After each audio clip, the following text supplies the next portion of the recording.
Как прекратить текучку кадров на среднем руководящем уровне?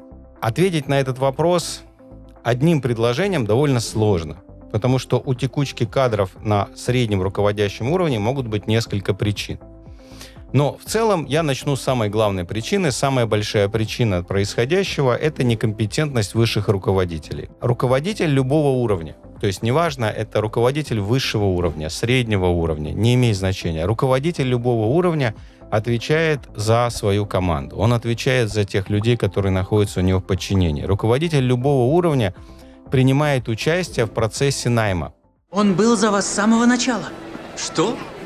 Голос мистера Четти стал решающим во время отбора кандидатов. Процесс сложный, процесс длинный. Это не значит, что... Я не говорил сейчас, что руководитель высшего уровня должен обязательно сам нанимать всех своих подчиненных. Конечно же, нет. Потому что найм — это очень трудоемкий процесс. Руководитель должен участвовать в процессе найма своих подчиненных. То есть в этом процессе, который состоит из множества этапов, я об этом много рассказываю на своем канале, в том числе о разных процессах в менеджменте, в том числе о процессе найма. Но в этом процессе есть один этап, когда руководитель, будущий руководитель этого менеджера среднего звена принимает решение, годен, не годен, подходит, не подходит. Если у него есть текучка, это значит, что тех людей, которых он нанимал, в процессе найма, в которых он принимал участие, он по какой-то причине взял, и они по какой-то причине не остались у него работать. Мой опыт показывает, что это просто из-за некомпетентности.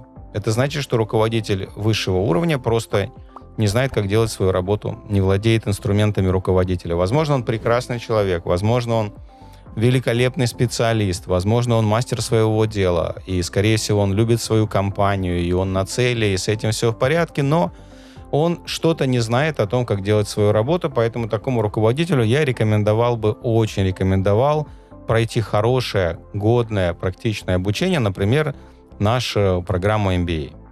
Это первый момент. Второй момент, вторая причина, почему это может быть, это потому, что совершаются ошибки в найме.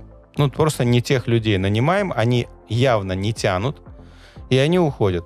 Третья причина, почему это может быть, это тогда, когда вы нанимаете прекрасных людей. Это тогда, когда, то есть служба персонала работает великолепно, нанимает прекрасных людей, они могут делать эту работу, у них есть потенциал, но их что-то не устраивает в этой работе. И в этом случае ваша команда, ваша компания, она становится прямо кузницей кадров.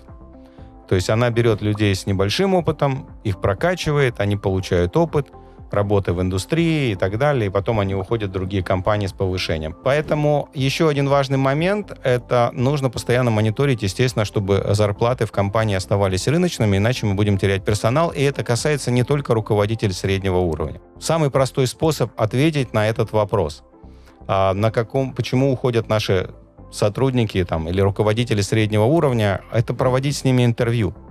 Уже после того, когда мы с ними прекрасно завершили отношения, они передали дела, мы с ними рассчитались.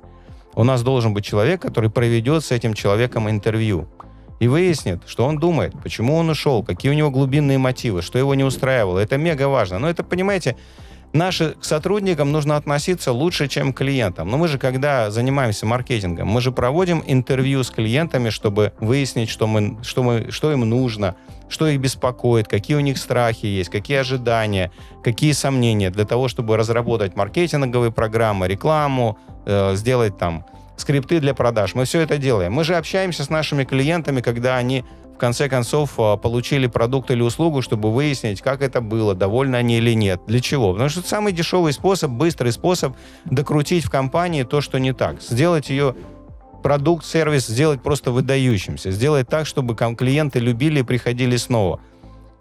Точно такое же отношение. А еще более трепетное должно быть к сотрудникам. Мы должны знать, почему они уходят. Я отдал Бернсу лучшие годы жизни, и сильно он меня за это уважает. Не очень. Поговорите с людьми, которые уволились из компании. При условии, конечно, что вы их хорошо, качественно увольняете.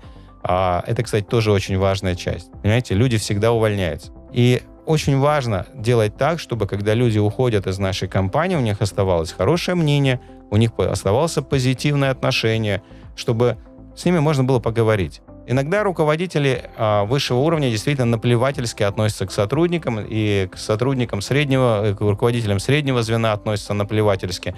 У них, знаете ли, есть такая иллюзия, что да, людей хватает, мы всегда найдем кого-то на замену.